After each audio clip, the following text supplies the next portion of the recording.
আসসালামু আলাইকুম, welcome to এনএসটিস কজি ফুড স্টুডিও।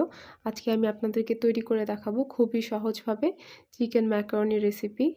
এটা খুবই সহজভাবে তৈরি করে ফেলা যায়। আমি এই ভিডিওটিতে সম্পূর্ণ টিপস সহ আলোচনা করেছি।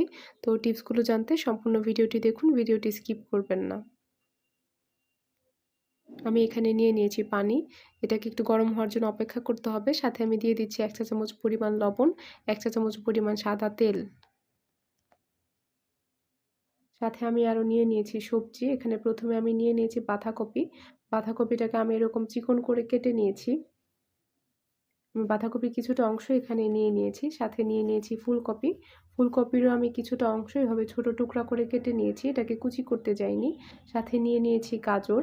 গাজর আমি মাঝারি সাইজের একটি গাজর নিয়েছিলাম। এটাকে আমি এভাবে পাতলা করে কেটে নিয়েছি। নিয়েছি ছোট সাইজের একটি টমেটো। এটাকে আমি এরকম চিকন করে কেটে নিয়েছি। সাথে আরও নিয়ে নিয়েছি ক্যাপসিকাম। এখানে নিয়েছি লাল ক্যাপসিকাম, হলুদ ক্যাপসিকাম বা হলুদ বেল পেপার এবং নিয়ে নিয়েছি গ্রিন ক্যাপসিকাম। এখানে আপনি আপনার ইচ্ছা মতো যে কোনো সবজি স্কিপ করতে পারেন বা আপনার ইচ্ছা মতো আরও অন্য সবজি অ্যাড করতে পারেন। নিয়েছি রসুন কুচি, পেঁয়াজের পাতা কুচি,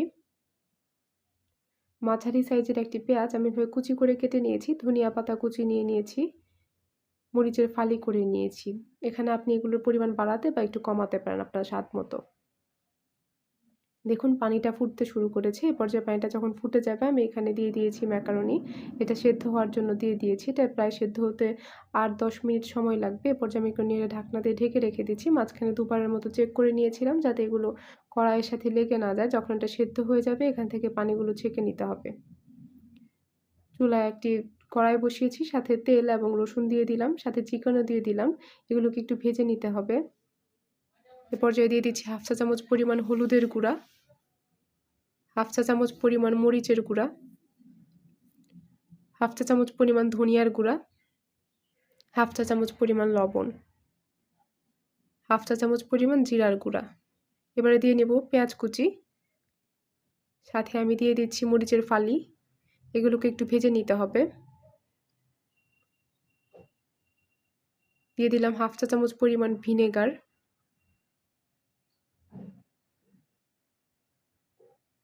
সামান্য সয়া সস আমি এখানে দিয়ে দিয়েছি। এগুলোকে একটু ভেজে নিতে হবে। তারপর আমি যে আগে থেকে ক্যাপসিকাম এবং সবজিগুলো কেটে রেখেছিলাম সবগুলো এই পর্যায়ে দিয়ে দিব।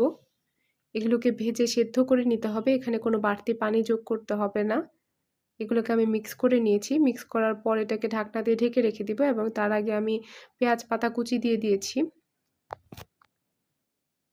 এগুলোকে বারবার এভাবে ঢাকনাটা খুলে চেক করে নিতে হবে যাতে কড়াইয়ের সাথে লেগে না যায়। এভাবে এগুলোকে ঢাকনাটা উল্টিয়ে পাল্টিয়ে এবং এগুলোকে নেড়ে চেড়ে মিক্স করে ভালোভাবে ভেজে নিতে হবে। এটা ভাজতে প্রায় ৮-১০ মিনিটের মতো সময় লাগবে। আমি আবার ঢাকনাটা দিয়ে দিলাম।